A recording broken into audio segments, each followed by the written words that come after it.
"What's your order, ma'am?" Kayla asked, eyes focused on her notepad, not noticing the cruel laughter erupting from the blonde woman at table 12. "Oh my God, listen to that accent. It's like a chattering Jamaican monkey in the jungle." Veronica's voice cut through the restaurant like a whip.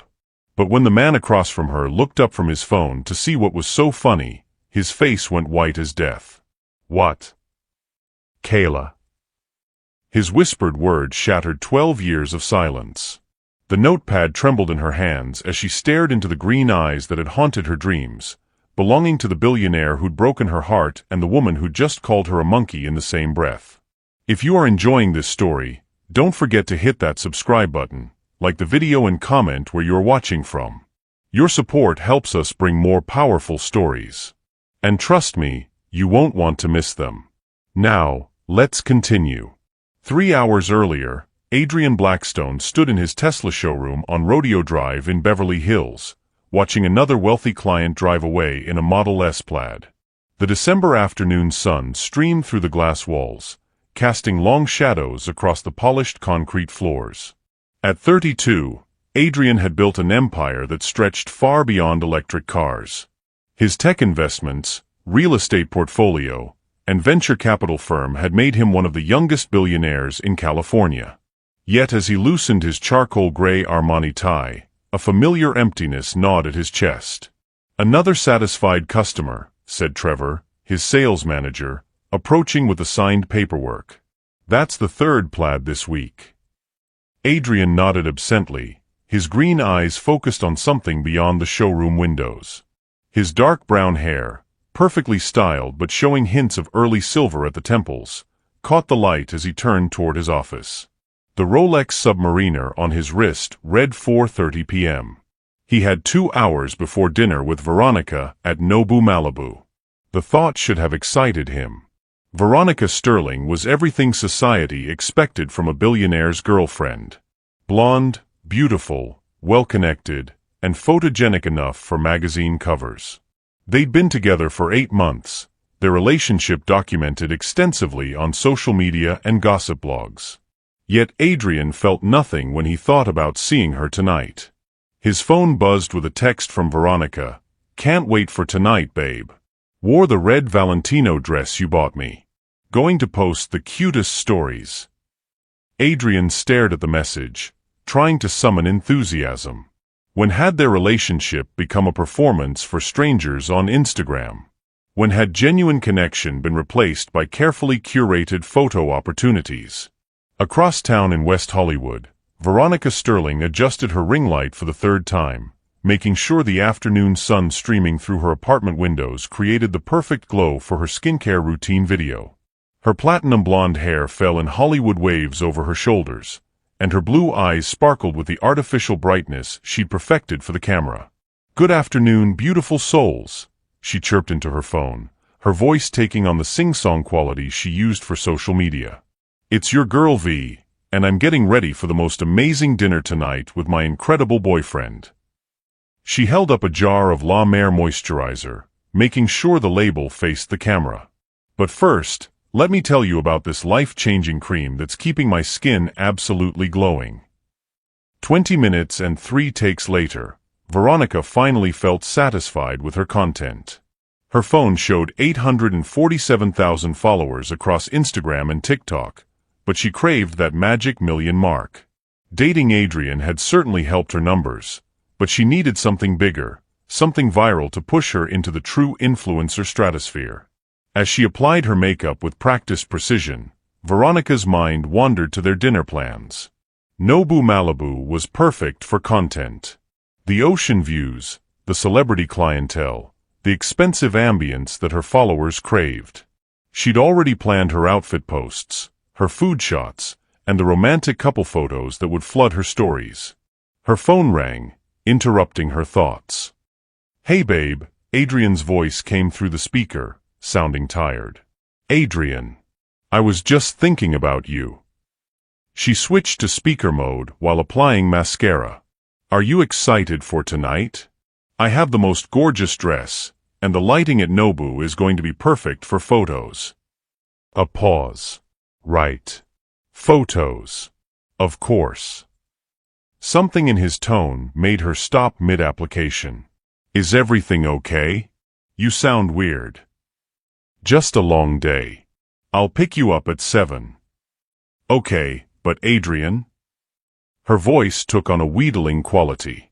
Can we make sure to sit at one of the window tables? The sunset shots are always so much better with the ocean in the background. Another pause. Sure, Veronica. Whatever you want. After hanging up, Veronica frowned at her reflection. Adrian had been distant lately, less enthusiastic about their public appearances, less willing to play along with her content creation. She'd noticed him checking his phone during their last few dates, his attention seeming to drift to somewhere far away. But tonight would be different. Tonight, she'd remind him why they were perfect together. Why their relationship was worth maintaining, worth celebrating, worth posting about. 20 miles south in Marina del Rey, Kayla Campbell tied her long dark curls into a neat bun as she prepared for her evening shift at Nobu Malibu. At 29, she moved with the grace of someone who'd learned to carry herself with dignity despite life's challenges. Her warm brown skin glowed under the restaurant's soft lighting, and her dark eyes held a depth that spoke of wisdom earned through experience. She smoothed her black server's uniform, checking her reflection in the employee break room mirror. The restaurant standards were exacting. Every detail from her appearance to her service had to be flawless. It was a far cry from her childhood in Kingston, Jamaica, but it paid well enough to support her medical school expenses at UCLA. Kayla, you're on the Ocean View section tonight, called Marcus, the floor manager. We've got some high-profile reservations, so bring your A game. She nodded, grabbing her order pad and pen. High profile meant celebrities, tech moguls, or social media personalities who expected perfection and often treated service staff as invisible.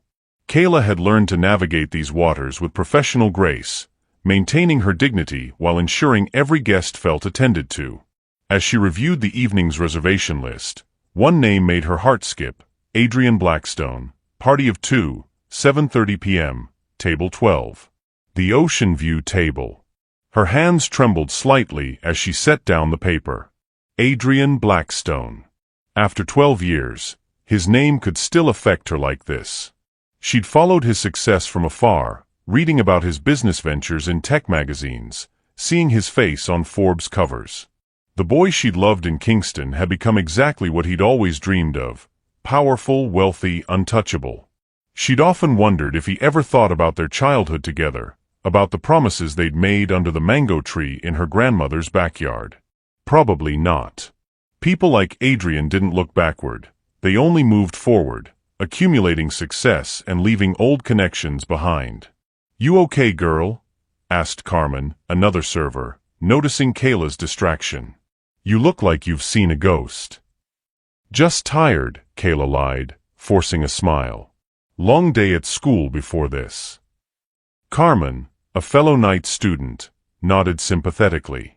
"What time's your organic chemistry exam tomorrow?" 8 a.m. "I'll be studying until 3, getting maybe 4 hours of sleep." Kayla straightened her shoulders, pushing thoughts of Adrian away. She had more important things to focus on than a ghost from her past. In 6 months, she'd graduate with her pre-med degree. In 4 years, she'd be Dr. Kayla Campbell. Her dreams were finally within reach. The first customers began arriving at 6, and Kayla fell into the rhythm of professional service. She smiled warmly at families, charmed elderly couples, and efficiently managed the demands of entitled celebrities who snapped their fingers for attention. What do you think about how the characters' lives are about to collide? Have you ever had someone from your past show up unexpectedly? Drop a comment below and don't forget to subscribe for more incredible stories like this one. At 7:25 p.m., Kayla watched through the kitchen window as a silver Bentley Continental pulled into the valet area. Her pulse quickened as she recognized Adrian stepping out, looking every inch the successful billionaire in his tailored navy suit. 12 years had been kind to him. He was taller, broader through the shoulders, with the confident bearing of a man who'd conquered the world. Then the passenger door opened, and a stunning blonde woman emerged in a red dress that probably cost more than Kayla's monthly rent. This had to be the girlfriend she'd read about in gossip magazines. Veronica Sterling, the social media influencer who'd been photographed with Adrian at charity galas and Hollywood premieres. As they approached the hostess stand, Kayla took a deep breath and walked toward table 12, her order pad steady in her hands despite the storm of emotion swirling inside her chest. She was about to face the past she'd spent 12 years trying to forget. The hostess led Adrian and Veronica through the dimly lit restaurant, past tables filled with Hollywood executives and tech moguls enjoying their Friday evening. The soft murmur of conversation mixed with the gentle sound of waves crashing against the Malibu shore outside. Adrian's fingers drummed against his leg as they followed the hostess toward their ocean view table, his mind still occupied with the quarterly reports he'd reviewed that afternoon. "This is perfect," Veronica whispered, already pulling out her phone to capture the ambience. "The lighting is absolutely divine. My followers are going to die when they see this setup." Adrian nodded absently, his attention caught by something else entirely. A familiar laugh drifted from across the dining room, melodic and warm, with just a hint of Jamaican accent coloring the edges. His head turned instinctively toward the sound, but before he could locate its source, they'd reached their table. "Here we are," the hostess announced, gesturing to table 12 with its stunning view of the Pacific. "Your server will be right with you." Veronica immediately began arranging her purse and phone for optimal photo angles, but Adrian found himself scanning the restaurant, that laugh still echoing in his memory. It reminded him of someone, from a life that felt like it belonged to another person entirely. "Babe, you're not even looking at this view," Veronica pouted, holding up her phone to capture a selfie with the sunset behind her. "Come sit next to me for a second. I need some couple shots before we order." Adrian moved around the table, but his movements felt mechanical. Something about this place, this moment, had stirred memories he'd buried deep. Kingston. The smell of ackee and saltfish cooking in his friend's kitchen. A girl with curls that caught the Caribbean sunlight and eyes that saw straight through to his soul. "Good evening, and welcome to Nobu Malibu." The voice stopped Adrian's heart. He looked up slowly, and 12 years collapsed into nothing. Standing beside their table with professional poise and a warm smile was Kayla Campbell, though she looked different now. More mature, more refined, but unmistakably the girl who'd been his closest friend, his first kiss, his first heartbreak. Her dark curls were pulled back into an elegant bun, and she wore the restaurant's standard black uniform with a grace that made it look like designer wear.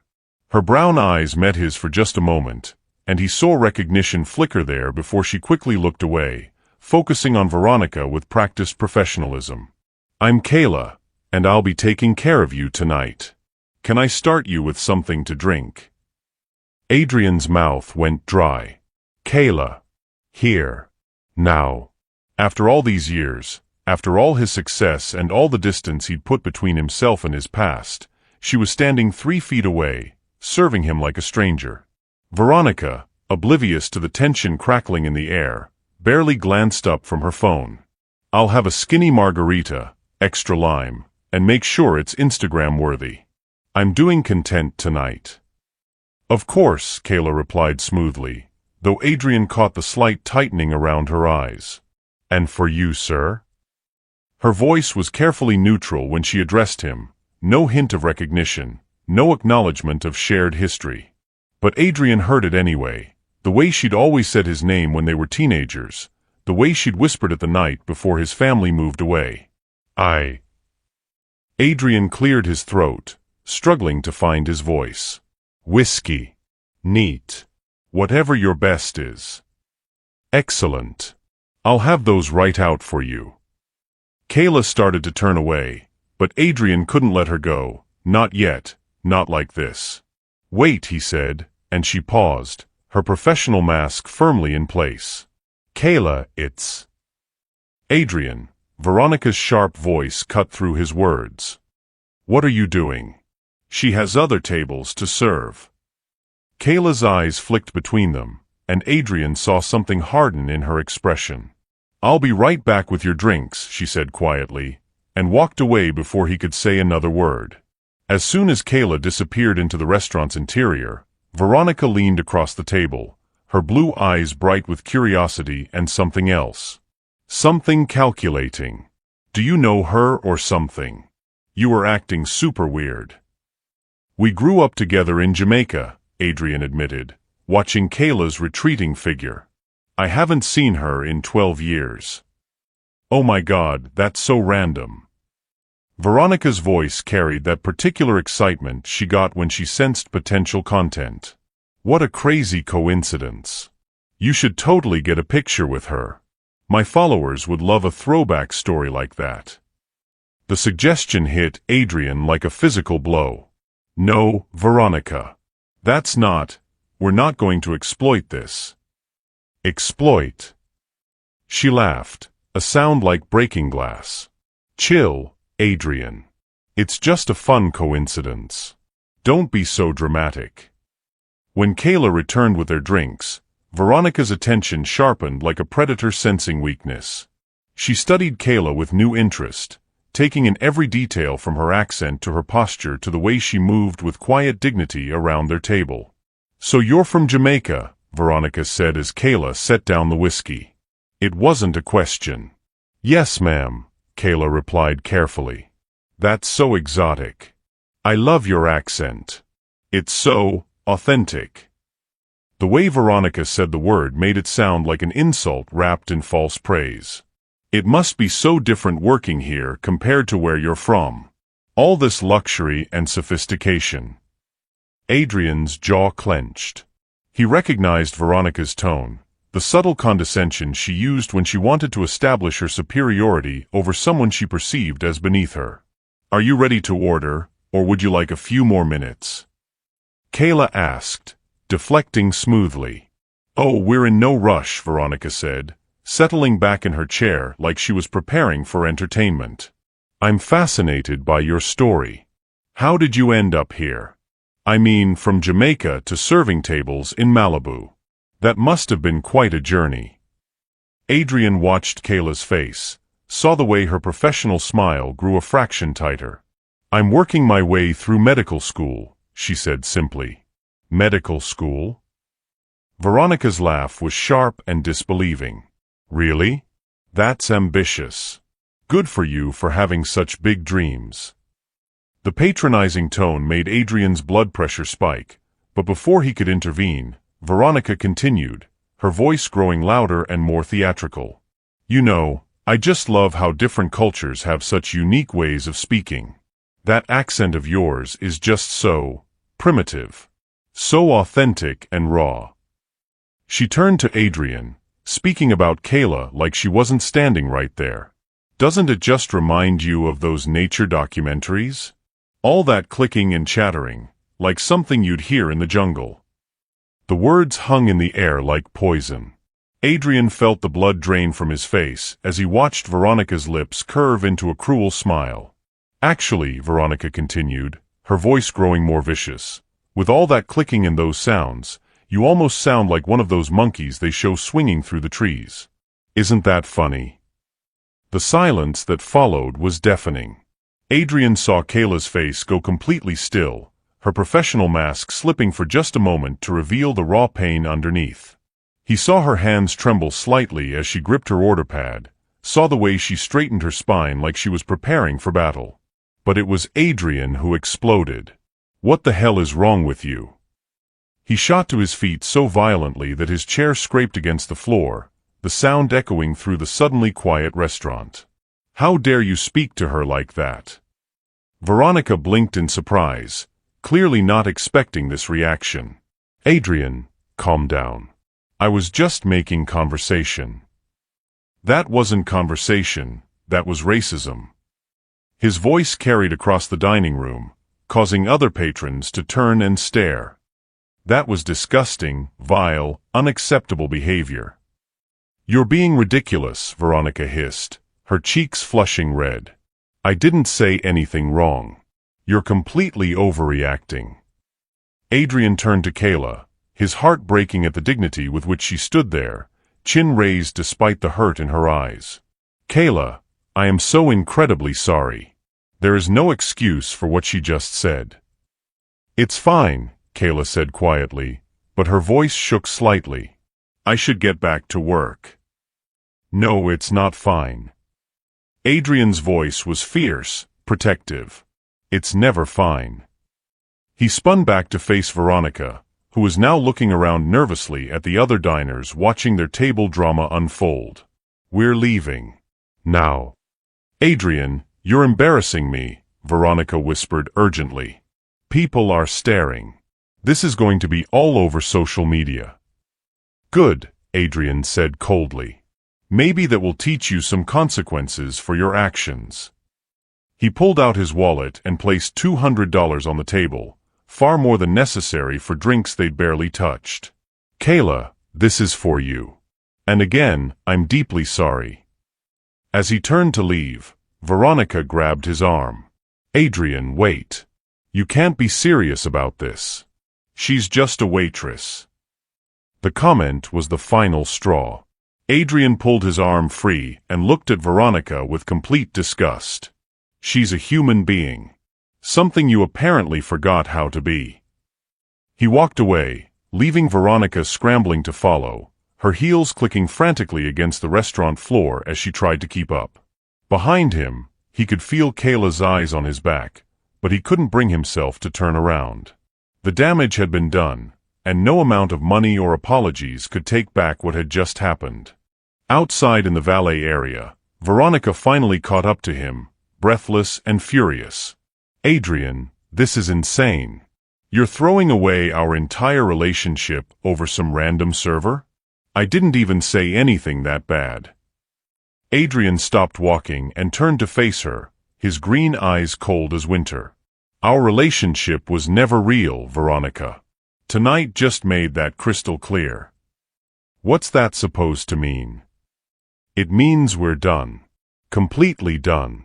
Don't call me, don't text me, don't show up at my office. We have nothing left to say to each other. As the valet brought his Bentley around, Adrian got behind the wheel without another word, leaving Veronica standing alone on the sidewalk, her red dress bright against the darkening sky. But even as he drove away, his mind wasn't on Veronica or their finished relationship. All he could think about was the look in Kayla's eyes when those horrible words had left Veronica's mouth, and the 12 years of regret that suddenly felt like an impossible gulf to cross. The drive back to Beverly Hills felt endless.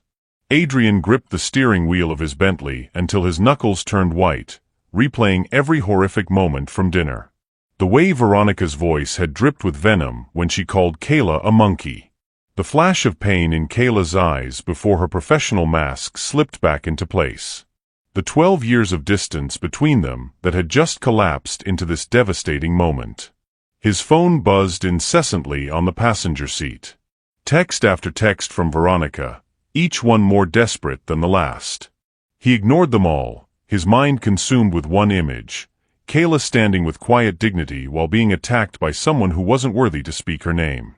When he finally reached his Bel Air mansion, Adrian sat in his driveway for 20 minutes, engine off, staring at the imposing gates of his property. Everything he'd built, every success he'd achieved, felt hollow now. What was the point of having everything if the people in his life could be so cruel, so empty? His phone rang. Veronica's contact photo lit up the screen, her perfectly posed smile now looking predatory rather than beautiful. He declined the call and finally went inside, the silence of his empty house echoing around him like a tomb. Meanwhile, across town, Kayla mechanically finished her shift at Nobu, her movements automatic despite the storm raging inside her chest. She smiled at customers, took orders, delivered plates, and collected payment, all while feeling like she was watching herself from outside her body. "You okay, girl?" Carmen asked during a brief lull between tables. "You've been quiet since that drama with Table 12. Kayla forced a smile. "Just tired. Ready to get home and study." But that was a lie. She wasn't ready to be alone with her thoughts, wasn't ready to process what had just happened. Adrian Blackstone, the boy who'd broken her heart by choosing wealth over love, had just defended her against his girlfriend's racist attack. The same Adrian who'd promised to write, to call, to come back for her, and then disappeared into his new American life without a single word. Carmen wasn't buying it. That was some serious drama. I've never seen someone get that angry at their own girlfriend. Who was that guy anyway? Someone I used to know a long time ago, Kayla said quietly, wiping down tables that were already clean. Well, whoever he is, he's got it bad for you. The way he looked at you. That man is in love. Kayla's heart skipped, but she pushed the feeling down. He's just a good person who doesn't tolerate racism. That's all. But even as she said it, she remembered the intensity in Adrian's green eyes when he looked at her, the way his voice had shaken with fury when he defended her. For a moment, he'd looked exactly like the teenage boy who'd promised her the world under her grandmother's mango tree. The shift finally ended at midnight. Kayla collected her tips, changed out of her uniform, and walked to her car in the employee parking lot. Her hands shook as she tried to unlock her 10-year-old Honda Civic, exhaustion and emotional overload finally catching up with her. As she drove through the empty streets toward her small apartment in Culver City, her phone buzzed with a text from an unknown number. Her heart stopped when she saw the message. Kayla, this is Adrian. I got your number from the restaurant manager. I know you probably don't want to hear from me, but I need you to know how sorry I am about tonight. What Veronica said was unforgivable. You didn't deserve that. You never deserved any of the pain I caused you. Please, can we talk? She pulled over at a gas station and stared at the message for 10 minutes. Her fingers hovered over the keyboard, typing and deleting responses. Part of her wanted to tell him exactly what she thought about his 12 years of silence. Part of her wanted to demand answers for promises broken and dreams abandoned. But mostly, she just felt tired. Finally, she typed back, "Thank you for defending me tonight. But I think it's better if we leave the past where it belongs." She hit send before she could change her mind, then drove home in silence.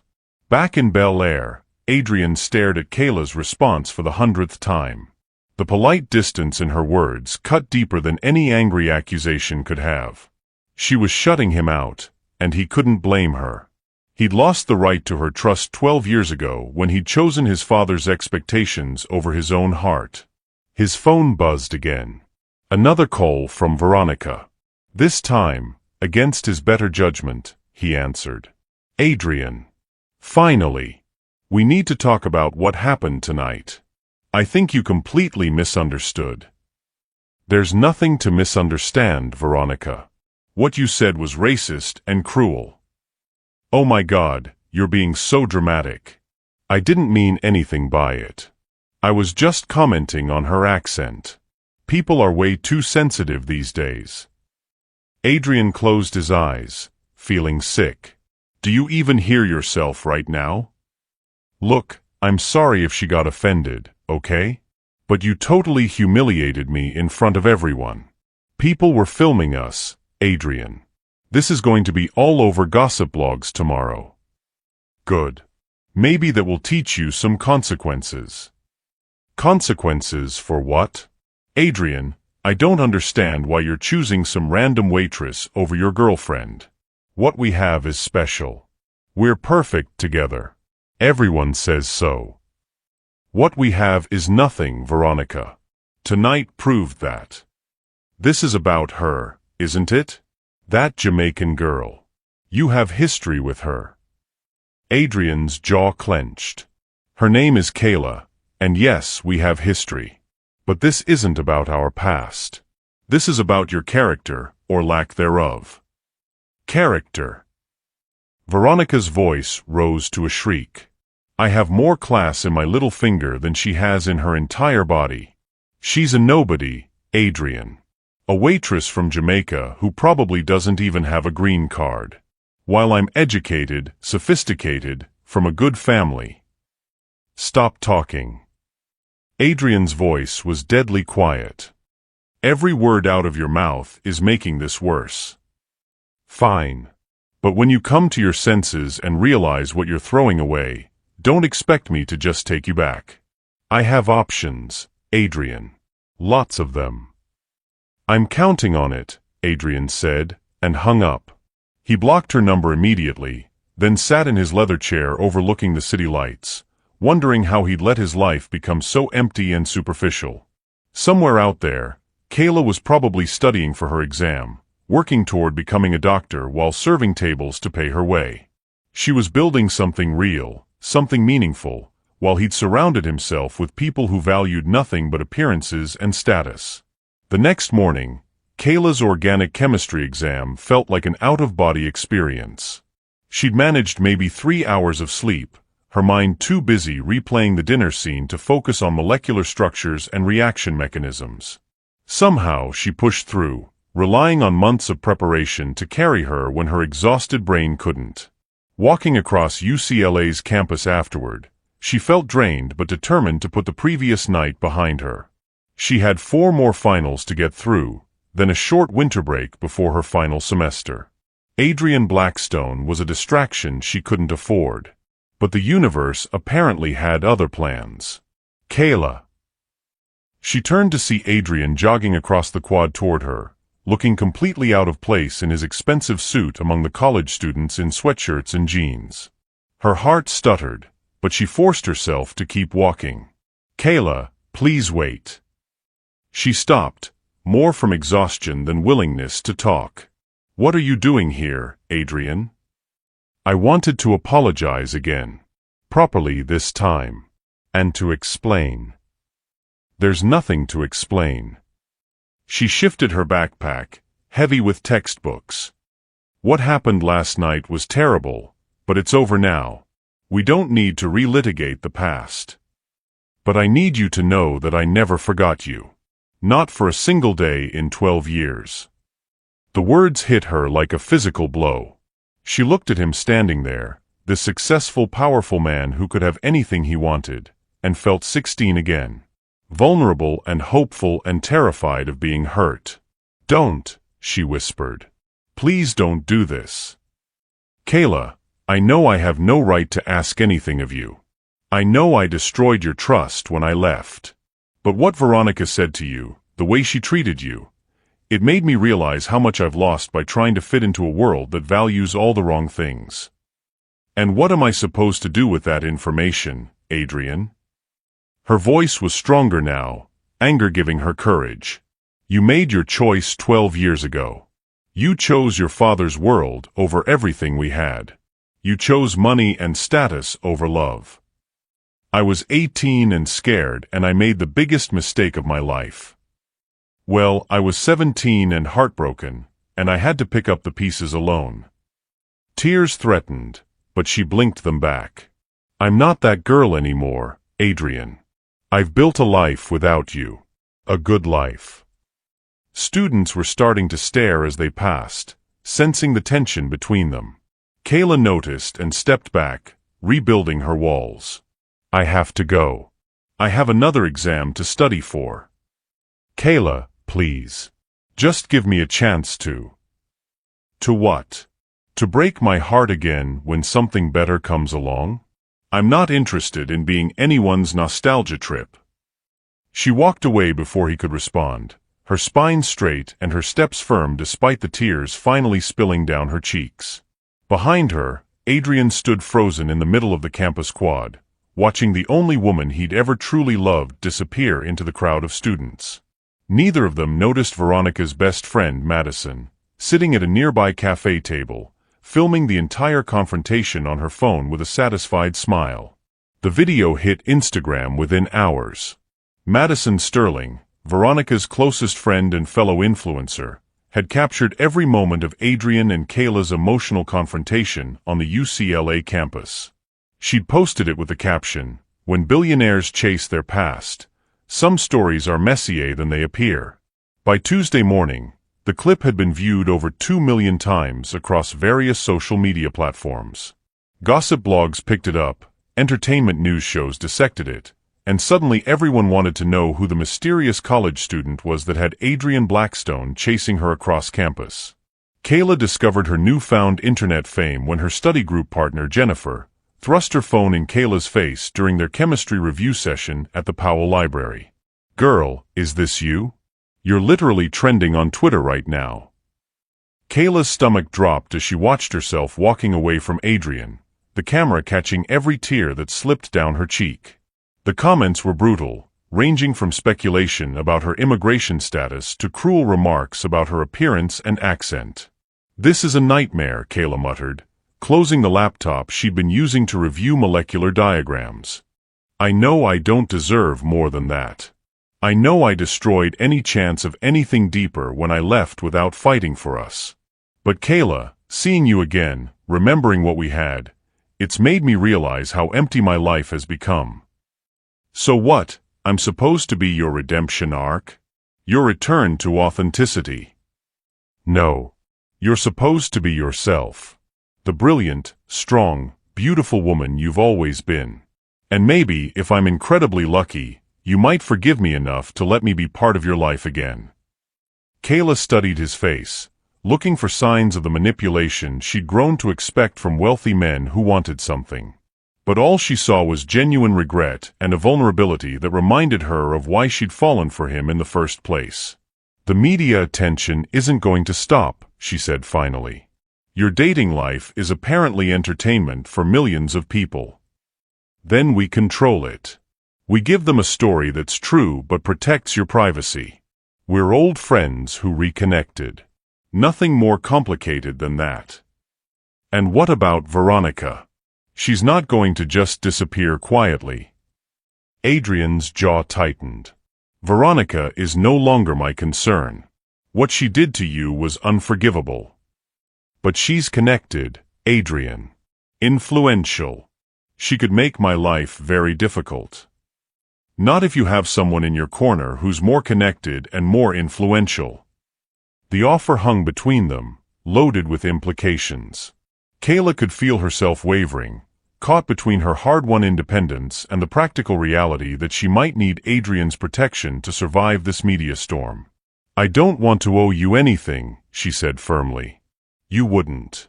This is me making amends for the mess I created by defending you at dinner. And maybe—" He paused, seeming to struggle with his words. "Maybe it's a chance for us to see if we can build something new from the ashes of what we lost."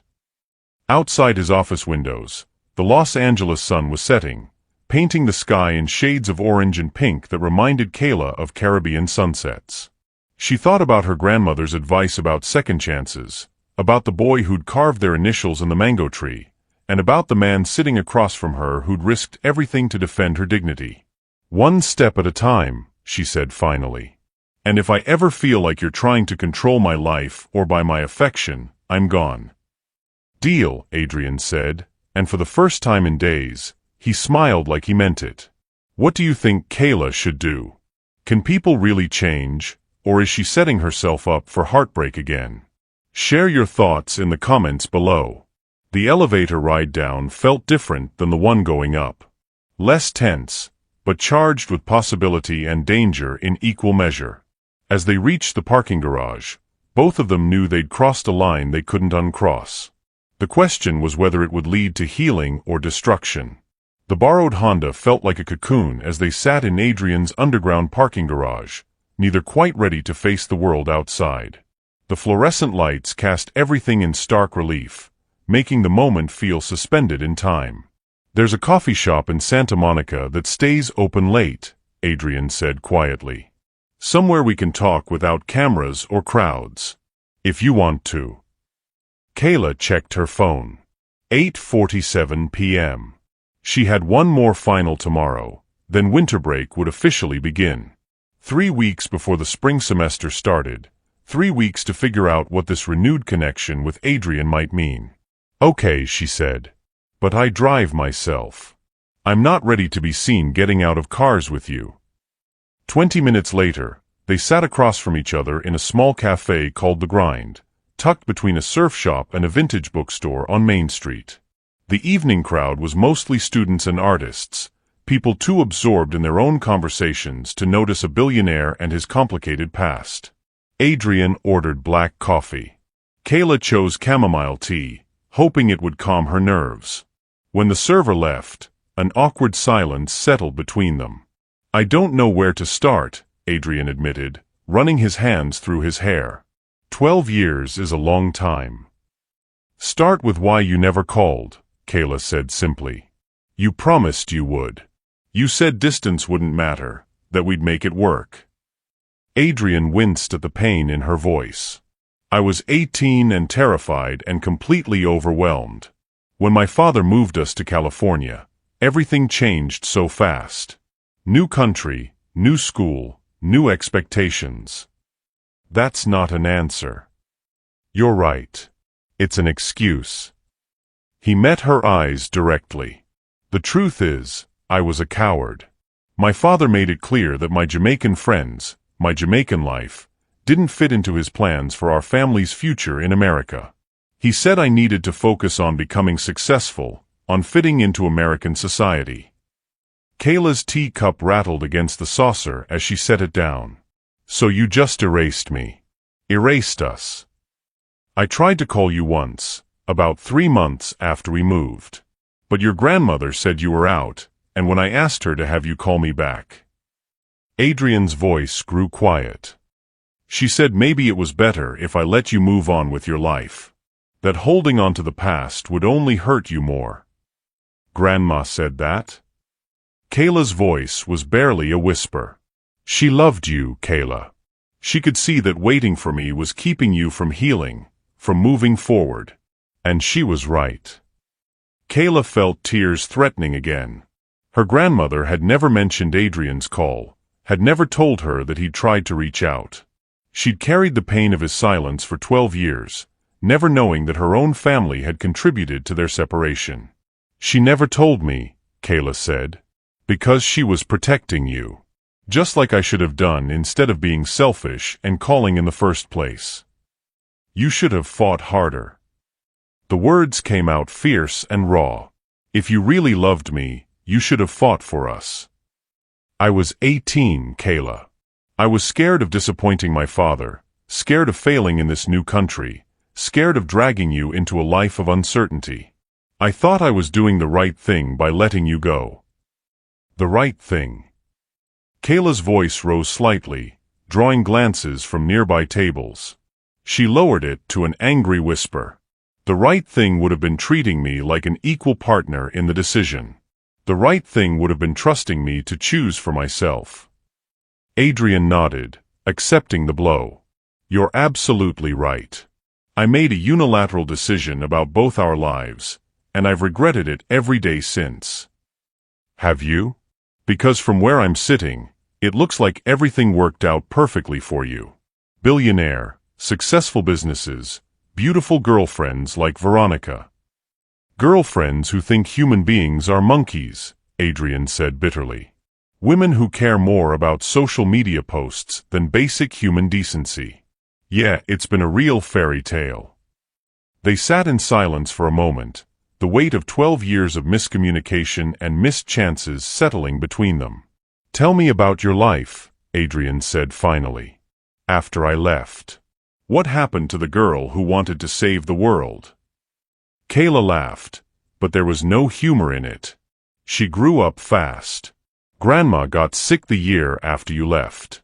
Diabetes complications. I spent my senior year of high school taking care of her instead of applying to universities." "Kayla, I'm so sorry. I loved your grandmother. She loved you too. Even after you broke my heart, she'd still talk about that sweet Adrian boy, and wonder how you were doing." Kayla's voice softened with memory. "She made me promise to follow my dreams, even when things got hard. Especially then." "Is that why you came to America? For medical school?" "Partly. But also because I needed to prove to myself that I could do it. That I could build something meaningful with my life, with or without anyone else's help." Adrian studied her face, seeing the strength that 12 years of independence had built. "And you have. Medical school, working your way through it, building a life on your own terms. You did exactly what you set out to do." "I'm not finished yet. I still have to get through the MCAT, Apply to medical programs, complete residency. She paused, then added quietly, some days I wonder if I'm chasing an impossible dream. Nothing is impossible for you, Kayla. You were always the strongest person I knew. Strong people break too, Adrian. They just do it quietly. The admission hung between them, vulnerable and honest. Adrian reached across the table, his fingers almost touching hers before he stopped himself. Can I ask you something? Kayla said. When you saw me at the restaurant, did you know it was me right away? The moment you spoke. Your voice is exactly the same. It still sounds like home. The simple honesty of his answer made Kayla's breath catch. She'd forgotten how Adrian could do that, cut straight through pretense to the emotional core of things. And Veronica? How long were you with her? 8 months of the most superficial relationship imaginable. She never asked me about my childhood, my family, my dreams. She only cared about how our relationship looked to other people. Why did you stay with her if it was so empty? Adrian was quiet for a long moment. Because empty felt safe. Because caring about someone means risking losing them, and I'd already lost the most important person in my life once. You didn't lose me, Adrian. You chose to let me go. I know. And I've spent 12 years wondering if I could ever earn a second chance to make a different choice. Kayla felt her carefully constructed walls beginning to crack. The boy she'd loved was still there, underneath the expensive clothes and media attention. Older, scarred by his own choices, but still capable of the honesty that had drawn her to him in the first place. I was so angry at you, she whispered. For years, I was furious. You left, and I felt like I wasn't worth fighting for. You were worth everything. You still are. I was just too young and stupid to realize it. And now? What's different now? Now I know what it feels like to live without you. Now I understand what I gave up. Adrian's voice was raw with regret. I spent 12 years building wealth and success, thinking that would fill the hole you left behind. But nothing ever did. Kayla closed her eyes, feeling the full weight of their shared history. The promises they'd made as teenagers, the dreams they'd built together, the future they'd planned under her grandmother's mango tree. All of it lost to fear and miscommunication and the cruel distance that had separated their worlds. I need time, she said finally. This is all happening so fast, and I can't think clearly with reporters following me around and my life turned upside down. Take all the time you need. I'm not going anywhere this time. You say that now, but what happens when the next opportunity comes along? When your board of directors decides that a Jamaican medical student doesn't fit your image? Then they can find a new CEO, Adrian said without hesitation. I won't make the same mistake twice, Kayla. I won't choose fear over love again. The promise hung in the air between them, loaded with possibility and weighted by their complicated history. As they prepared to leave the coffee shop, both of them knew they were standing at a crossroads that would determine not just their individual futures, but whether love really could survive 12 years of separation and hurt. Outside, the Santa Monica night was cool and clear, stars visible despite the city lights. As they walked to their cars, Kayla felt something shifting inside her chest. Not forgiveness, not yet. But maybe the beginning of hope that some broken things could still be repaired. Kayla, Adrian called as she reached her Honda. For what it's worth, I never stopped loving you. Not for a single day. She didn't respond, couldn't trust herself to speak. But as she drove home through the quiet streets, her grandmother's voice echoed in her memory. Child, the heart wants what it wants. The question is whether you're brave enough to let it have it. 3 days passed before Kayla heard from Adrian again. 3 days of relative peace where she finished her final exams, caught up on sleep, and tried to process everything that had happened. The media attention was finally dying down, helped by a celebrity breakup that captured the gossip blog's attention instead. When her phone buzzed with a text from Adrian on Saturday morning, She was surprised by how quickly her heart rate spiked. I know you said you needed time, and I'm respecting that. But it's supposed to be 78 degrees today. Perfect beach weather. Would you like to spend the day at Santa Monica Pier? Just as friends catching up. No pressure, no expectations. Think of it as a proper goodbye to our old friendship, whatever comes next. Kayla stared at the message for 10 minutes. Santa Monica Pier held special meaning for them. During their teenage years in Kingston, they'd watched American movies together and dreamed about visiting the famous pier with its Ferris wheel and carnival games. It had become a symbol of the future they'd planned together.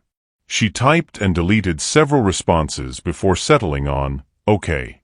But I drive myself, and we split everything 50/50ths.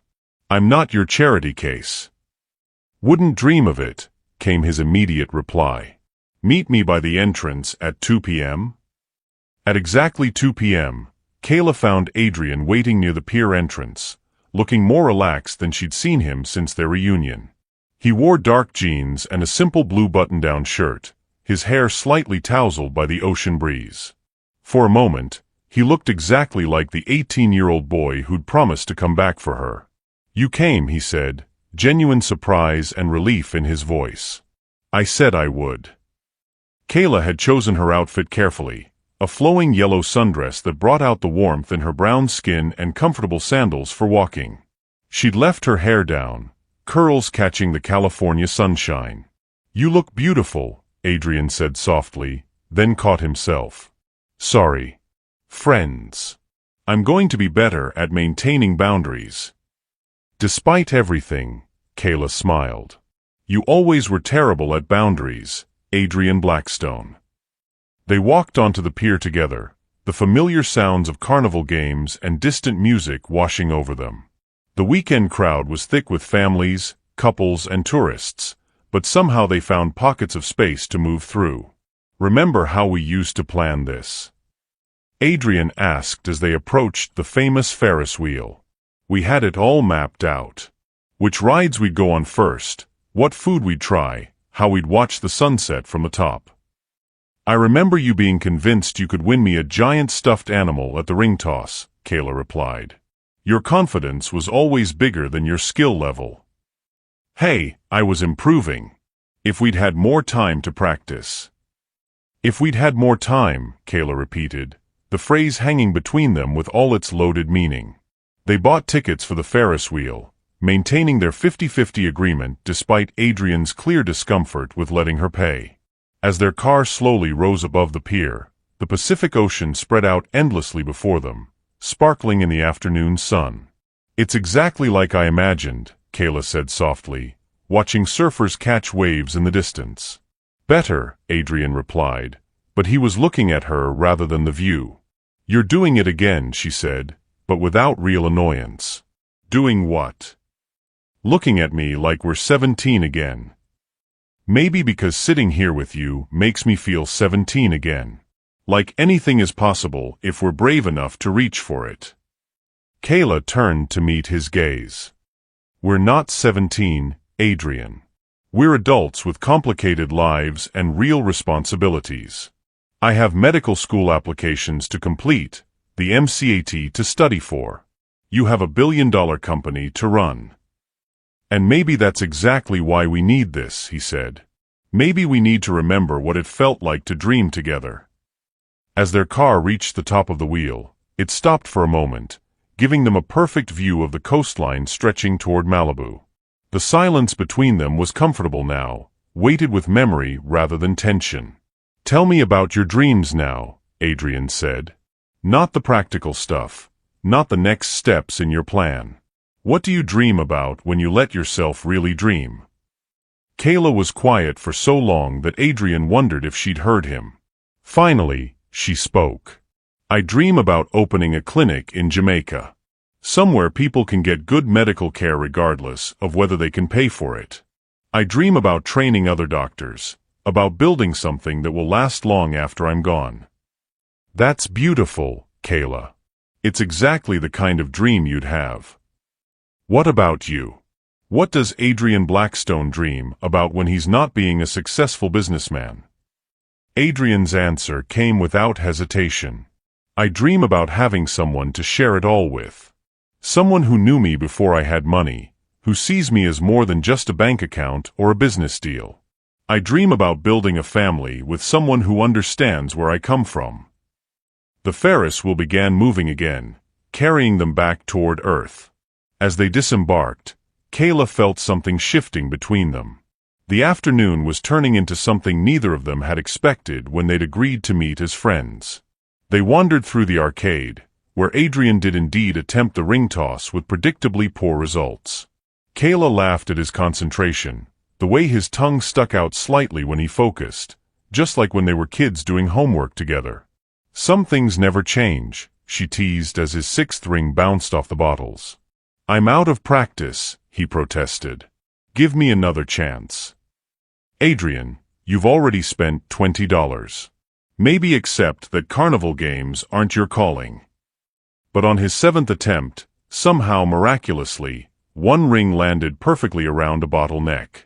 The game operator, looking almost as surprised as Adrian, handed over a small stuffed dolphin. For you, Adrian said, presenting it to Kayla with exaggerated ceremony. As promised, 12 years late. Kayla accepted the dolphin, her fingers brushing his as she took it. The contact sent electricity up her arm, and she saw in his eyes that he'd felt it too. Thank you, she said quietly. I'll treasure it. They found a bench overlooking the beach and sat down to share a funnel cake, another item from their teenage bucket list. The powdered sugar got everywhere, and they laughed like children as they tried to eat it without making a mess. This is dangerous, Kayla said, licking sugar from her fingers. What is this? Feeling comfortable with you again. Remembering why I fell in love with you in the first place.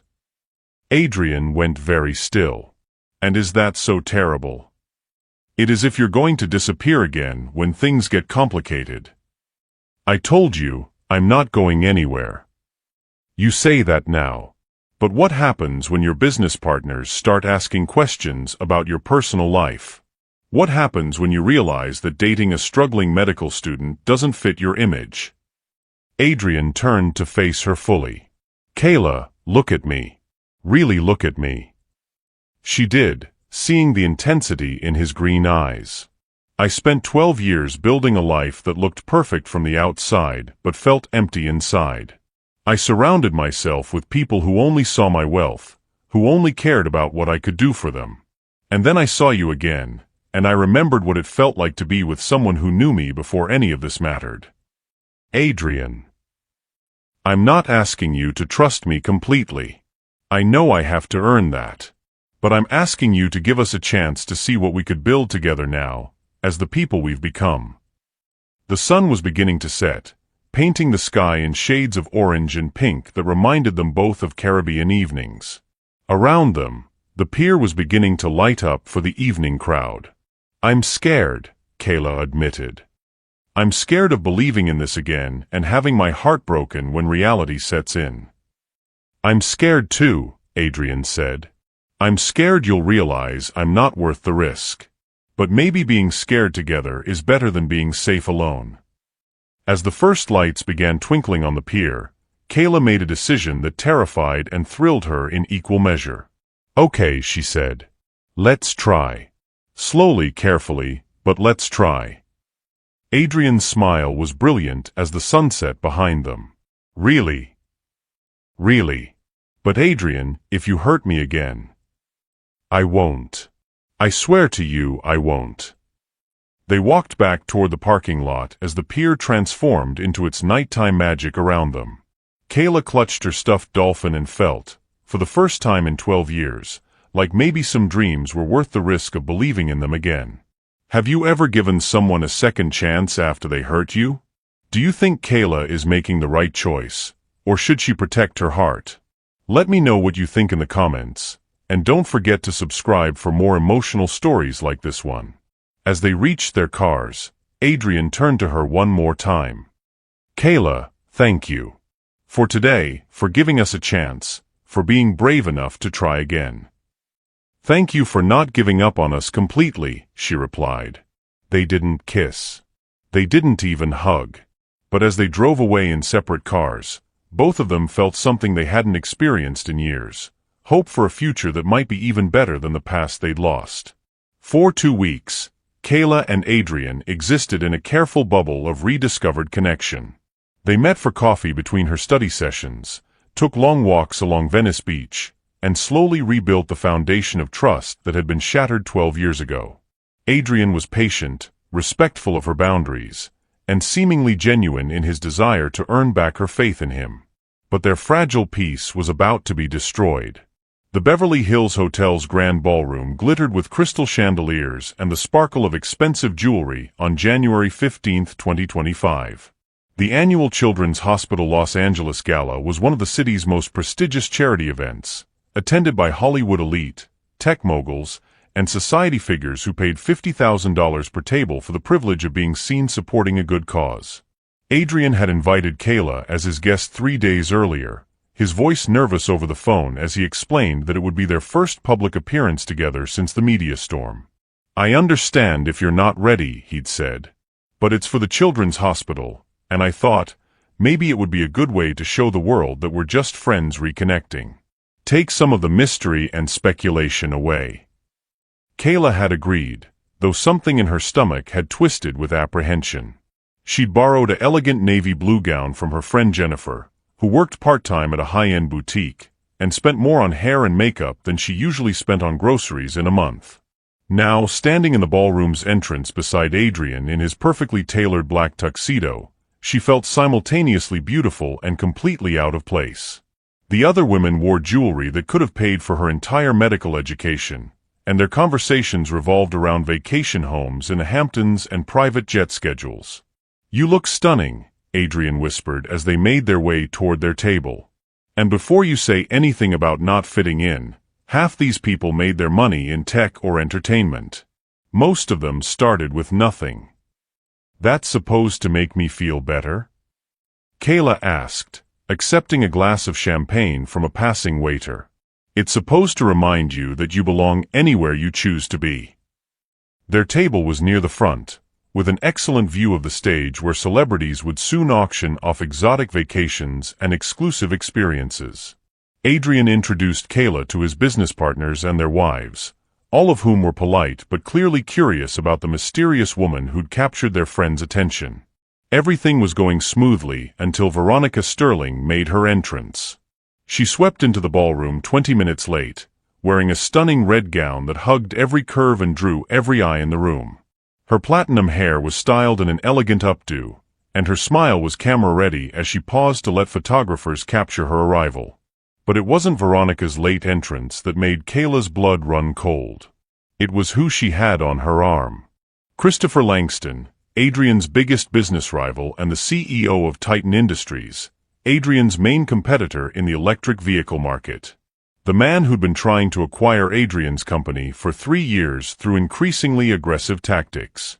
"Well, this is interesting," muttered Tom Bradford, one of Adrian's business partners, as Veronica and Christopher made their way to a table just 3 spots away from theirs.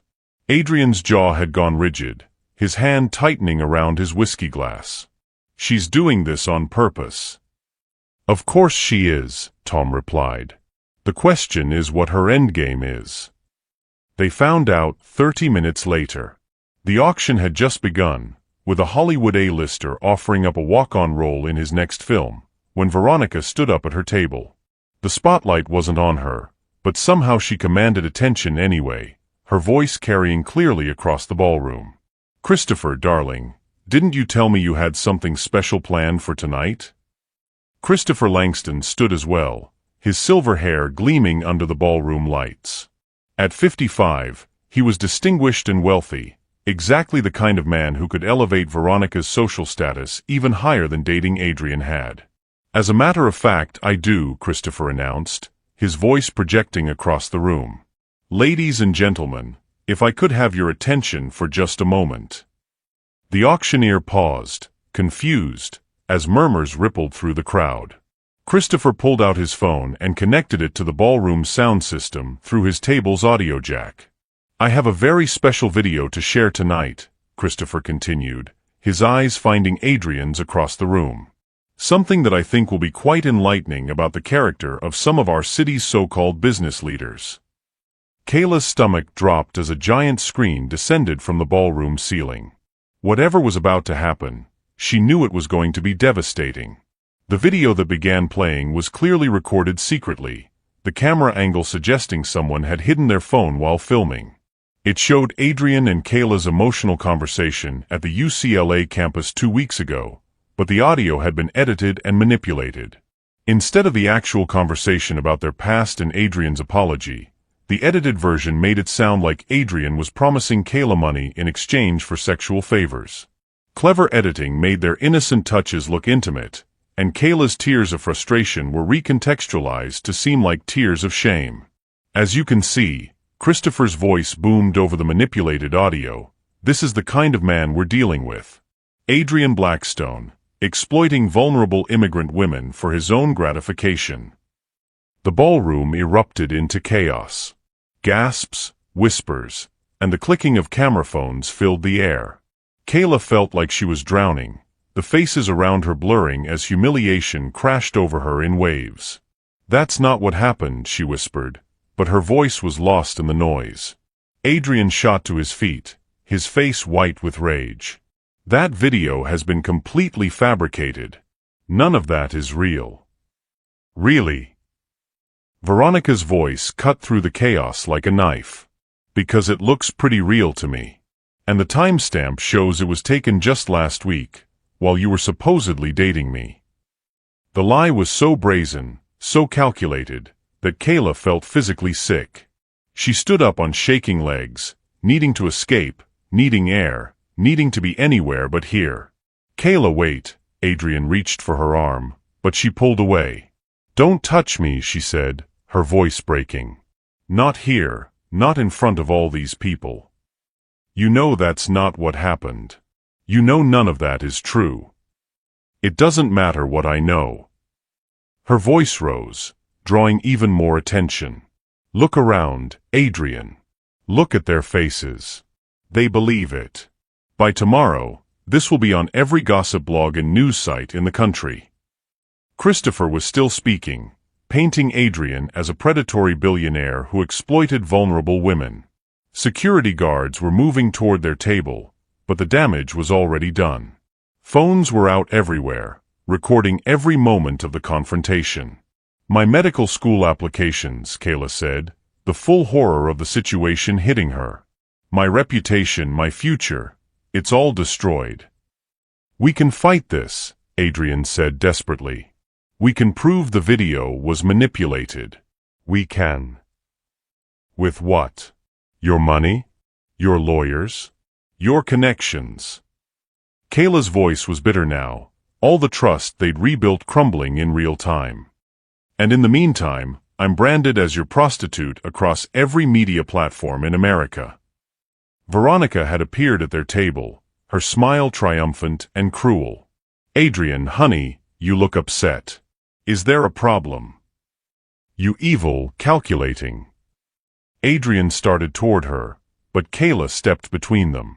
"Don't," she said firmly. "Don't give them any more ammunition." She turned to Veronica, her chin raised despite the tears streaming down her face. "You got what you wanted. Are you happy now?" "I have no idea what you mean," Veronica replied with false innocence. "I'm just here supporting charity with my new boyfriend. It's not my fault your private business became public." "Your private business," Kayla repeated, the words tasting like poison. She turned to Adrian, and he saw in her eyes that something fundamental had broken between them. "This is what your world is, Adrian. This is what loving you means. Constant attacks, manipulation, having my dignity destroyed for entertainment." "Kayla, please. Don't let them win. Don't let them drive us apart. They already have." She pulled off the small silver bracelet he'd given her the week before, a replacement for one she'd lost years ago. "I can't do this." I can't live in this fishbowl where everything I am becomes a weapon to use against you. She placed the bracelet on the table and walked away, her head held high despite the cameras following her every move. Adrian started to follow, but Tom grabbed his arm. Let her go, man. You'll only make it worse for her if you chase her through this crowd. As Kayla disappeared through the ballroom doors, Adrian turned back to face Veronica and Christopher, his green eyes blazing with a fury that made several people step back. You destroyed an innocent woman's life tonight, he said, his voice deadly quiet.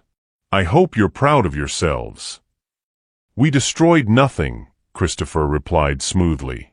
We simply revealed the truth about your character. The truth? Adrian laughed, but there was no humor in it. The truth is that you're both so empty and pathetic that you had to manufacture a scandal to try to bring me down.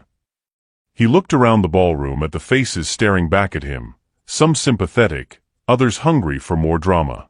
And the rest of you, he continued, his voice carrying to every corner of the room, enjoyed the show, didn't you? Watching a good woman's reputation get destroyed for your entertainment.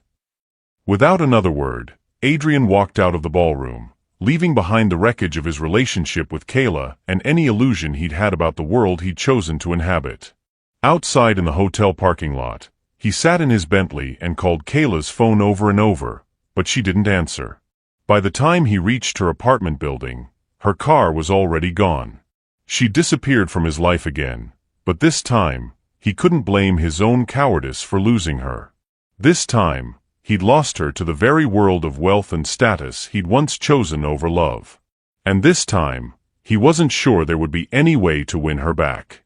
Kayla drove aimlessly through the empty Los Angeles streets for 2 hours, her tears finally exhausted but her heart still shattered. The manipulated video played on repeat in her mind, each fabricated moment designed to destroy not just her reputation, but her future. By now, it was probably trending on social media, being dissected by strangers who would never know the truth. She finally parked outside a 24-hour diner in Koreatown, needing somewhere anonymous to think. The fluorescent lights inside were harsh and unforgiving, but the elderly Korean woman behind the counter smiled kindly and poured her coffee without asking questions. Kayla's phone had been buzzing constantly since she left the hotel. 17 missed calls from Adrian, dozens of text messages, voicemails she couldn't bring herself to listen to. But it was the calls from unknown numbers that terrified her most. Reporters. Bloggers. People who wanted to interview the woman at the center of the latest billionaire scandal. She turned her phone off and sat in the empty diner, trying to figure out how her life had imploded so completely in the span of 30 minutes. The worst part wasn't even the humiliation. It was the realization that she'd been naive enough to believe she could exist in Adrian's world without becoming collateral damage. Veronica and Christopher hadn't just attacked her tonight, they'd shown her exactly what loving Adrian Blackstone would cost. Her medical school dreams felt impossibly far away now. What admissions committee would accept a student associated with this kind of scandal? What hospital would hire a doctor whose name was linked to fabricated prostitution allegations? More coffee, honey? The elderly woman asked, appearing at her table with a warm pot. Thank you, Kayla murmured, accepting the refill gratefully. Bad night. Kayla almost laughed at the understatement. The worst. Man trouble. You could say that. The woman, whose name tag read Mrs. Kim, sat down across from her uninvited. I've been working nights for 30 years. Seen a lot of broken hearts come through those doors. This isn't just a broken heart. This is my entire future destroyed. Future's not destroyed until you're dead, honey. Everything else can be rebuilt. Kayla looked up at Mrs. Kim's weathered face, seeing wisdom earned through decades of hard-won experience. What if the damage is too big to fix? What if the whole world believes a lie about you? Then you prove them wrong by living your truth. One day at a time, one person at a time, until the lie becomes smaller than the truth. Meanwhile, across town in his Bel Air mansion, Adrian was pacing his living room like a caged animal. He'd tried calling Kayla dozens of times, had driven to her apartment only to find it empty, had even contacted the security team he'd hired to protect her from paparazzi. "She's not answering her phone, and her car's not at her residence," Robert, the head of security, reported over the phone. "We're checking her usual locations discreetly, but sir, maybe she needs some space right now." "She needs to know that I'm going to fix this," Adrian said, running his hands through his hair. "She needs to know that I won't let them destroy her life." "How exactly are you planning to fix it?" Adrian stopped pacing. That was the question, wasn't it? How do you undo a public humiliation? How do you fight a lie that's more entertaining than the truth? His phone rang. Tom Bradford's name appeared on the screen. "Adrian, I've been fielding calls from the board all night," Tom said without preamble. "They're concerned about the optics of tonight's situation. Concerned about the optics of a fabricated scandal designed to damage our company? Concerned about having a CEO whose personal life creates this kind of negative attention. Christopher Langston is already using this to suggest that Blackstone Enterprises lacks moral leadership." Adrian felt a cold fury building in his chest. "So what are you suggesting, Tom?" "Distance yourself from the situation. From her. Let it blow over quietly." "Absolutely not. Adrian, be practical. This woman, whatever her relationship to you actually is, has become a liability. Your responsibility is to the company, to our investors, to the thousands of people we employ. My responsibility is to do what's right. And what's right is protecting Kayla from the monsters who did this to her. Even if it costs you everything you've built?" The question hung in the air like a challenge. Everything Adrian had worked for, everything he'd achieved, was suddenly at risk. His company, his reputation, his financial empire, all of it could crumble if he chose to fight this battle. But as he stood in his empty mansion, surrounded by the trappings of success that felt hollow without someone meaningful to share them with, Adrian realized the choice was actually simple. "Tom, schedule an emergency board meeting for tomorrow morning. I have something to say to them." "Adrian, please think about this carefully."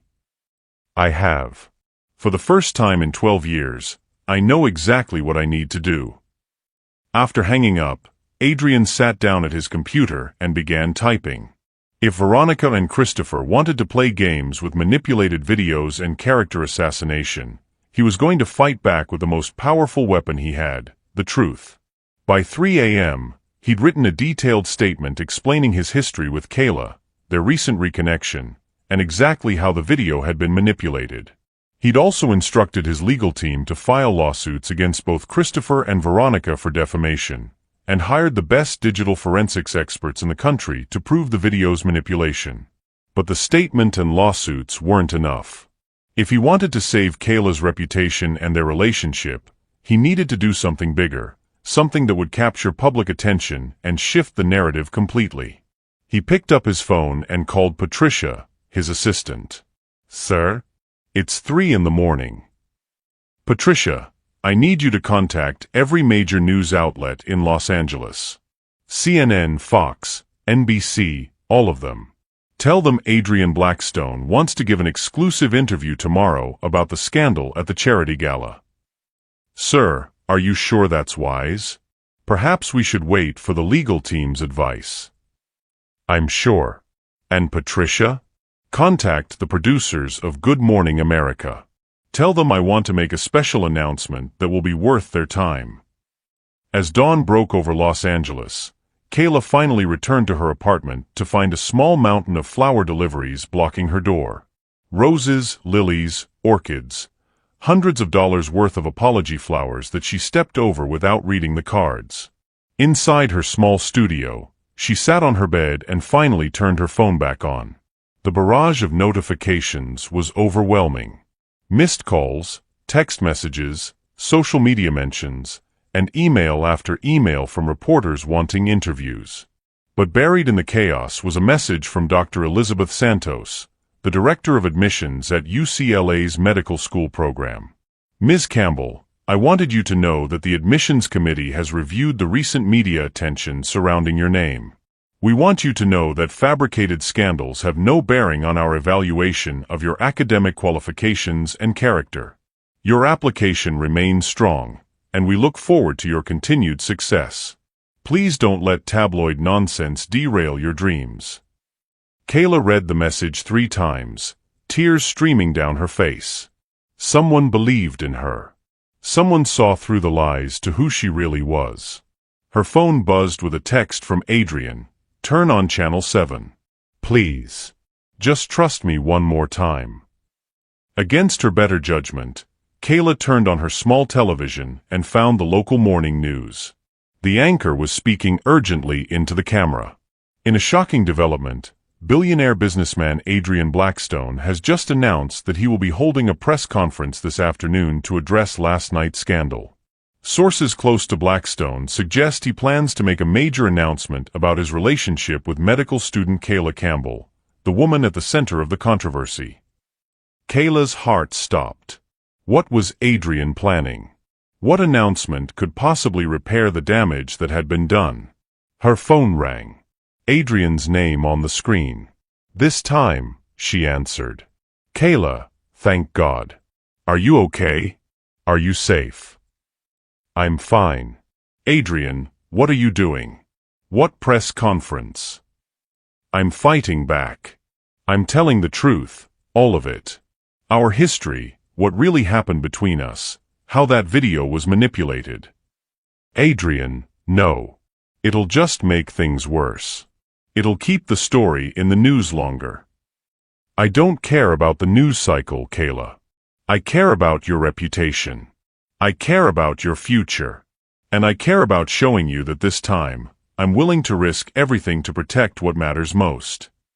What if it backfires? What if you lose your company? Then I'll start over. But I won't lose you again because I was too cowardly to fight for us.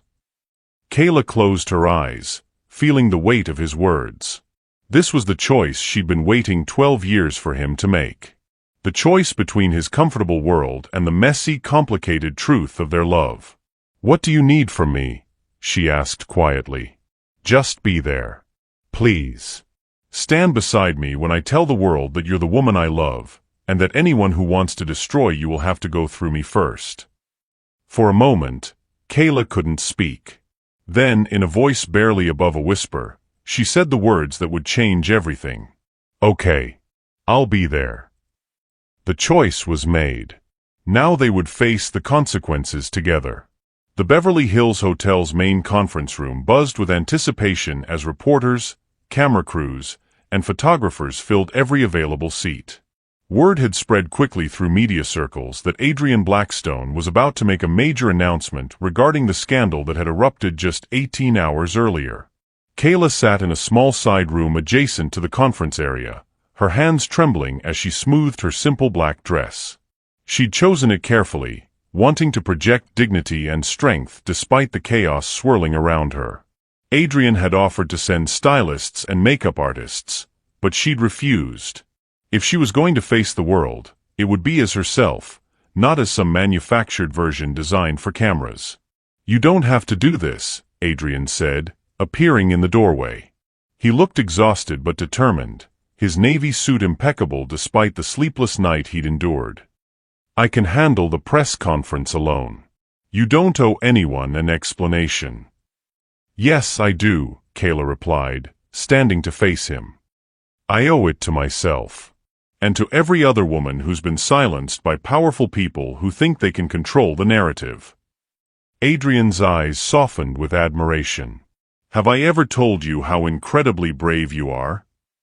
You're about to risk everything you've built for me, Adrian. I think you're the brave one. I'm not risking anything that matters. The only thing that matters is you. At exactly 2 p.m., Adrian walked into the conference room, Kayla beside him. The camera flashes were blinding, the shouted questions deafening, but they moved together toward the podium with quiet dignity. Adrian stepped up to the microphone cluster, his voice steady and clear as he began to speak. Thank you all for coming. I'm here today to address the malicious lies that were spread about Ms. Kayla Campbell and myself at last night's charity gala. He paused, his eyes finding the cameras that would broadcast his words across the country. First, let me be absolutely clear. The video shown last night was a fabrication. Expert digital analysis, which my legal team will be releasing shortly, proves that the audio was manipulated and the footage was edited to create a completely false narrative. Murmurs rippled through the crowd. Adrian raised his hand for silence. But more importantly, I want to tell you who Kayla Campbell really is, because the world deserves to know the truth about the woman whose character was assassinated for the entertainment of a ballroom full of wealthy spectators. Adrian turned slightly toward Kayla, his voice growing warmer. Kayla and I grew up together in Kingston, Jamaica. She was my best friend, my first love, and the strongest person I knew. When my family moved to the United States when I was 18, I made the biggest mistake of my life. I chose the security of wealth and status over fighting for the woman I loved. The room had gone completely silent, every reporter hanging on his words. 12 years later, I found her again, working as a server at a restaurant while putting herself through medical school. She's maintained a perfect GPA while working multiple jobs to pay for her education. She volunteers at free clinics on weekends. She's building a life of purpose and meaning, something I'd forgotten how to do in my pursuit of success. Adrian's voice grew stronger, more passionate. When my former girlfriend made racist comments about Kayla at dinner 2 weeks ago, calling her a monkey because of her Jamaican accent, I realized something. All the money in the world is worthless if you surround yourself with people who lack basic human decency. Gasps echoed through the room. Several reporters were frantically typing on their phones. That's when I ended my relationship with Veronica Sterling. And that's when I began trying to earn a second chance with the woman I should never have let go. Kayla felt tears threatening as Adrian continued. What you witnessed last night was a coordinated attack designed to destroy an innocent woman's reputation, because she represented a threat to people who profit from keeping others down. Christopher Langston and Veronica Sterling manufactured this scandal to damage both Kayla and my company. Adrian paused, his green eyes scanning the room. But they miscalculated something. They assumed I would choose my business interests over defending the woman I love. They assumed I would sacrifice Kayla's dignity to protect my own reputation. He turned to look directly at Kayla. They were wrong. Adrian reached into his jacket pocket and pulled out a small velvet box. The conference room erupted as he dropped to one knee beside the podium. Kayla Campbell, he said, his voice carrying clearly through the chaos. 12 years ago, I was too young and scared to fight for us. I chose the easy path over the right path, and I've regretted it every day since. Kayla's hands flew to her mouth as Adrian opened the box, revealing a stunning emerald ring surrounded by diamonds. You are brilliant, compassionate, strong, and beautiful. You make me want to be the man I was meant to be instead of the man I thought I should be. Will you marry me? The silence that followed felt eternal. Every camera in the room was focused on Kayla's face as she looked down at Adrian, tears streaming freely now. Adrian, she whispered, then louder, yes. Yes, I'll marry you. The conference room exploded into chaos as Adrian slipped the ring onto her finger and stood to kiss her. Camera flashes lit up the room like lightning, and reporters shouted questions that neither of them heard. When they finally broke apart, Adrian returned to the microphone, his arm around Kayla's waist. I have one more announcement, he said, waiting for quiet.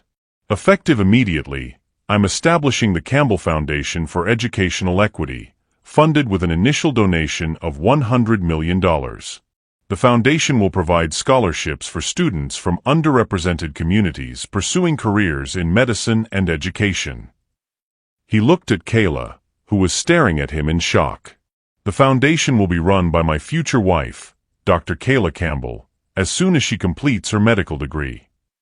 More chaos erupted, but Adrian wasn't finished.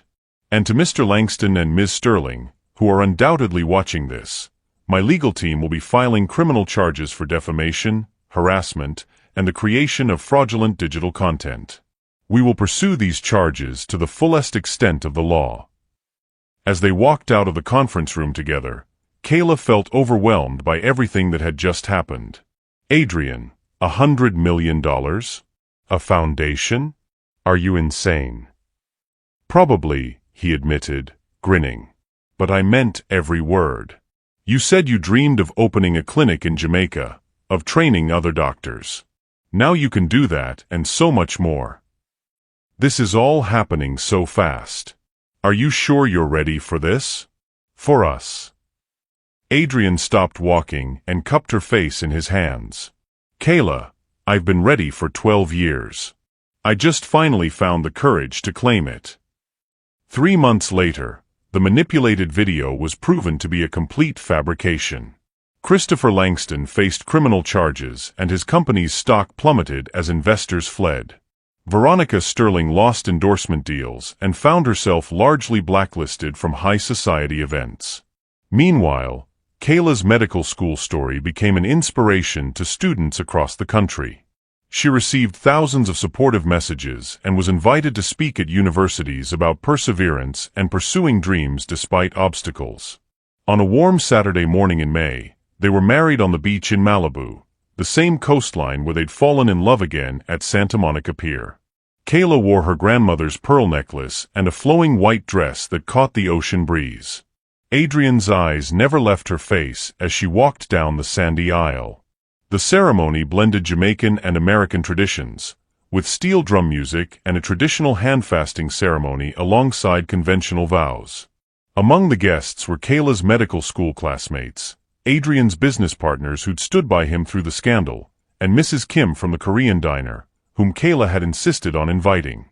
You may kiss your bride, the officiant announced, and as Adrian and Kayla's lips met, the crowd erupted in cheers that mixed with the sound of crashing waves. Later, as they danced their first dance as husband and wife, Kayla looked up into Adrian's green eyes. No regrets? She asked. None, he replied firmly. This is exactly where I'm supposed to be. Even if it means dealing with my crazy study schedules and residency hours. Especially then.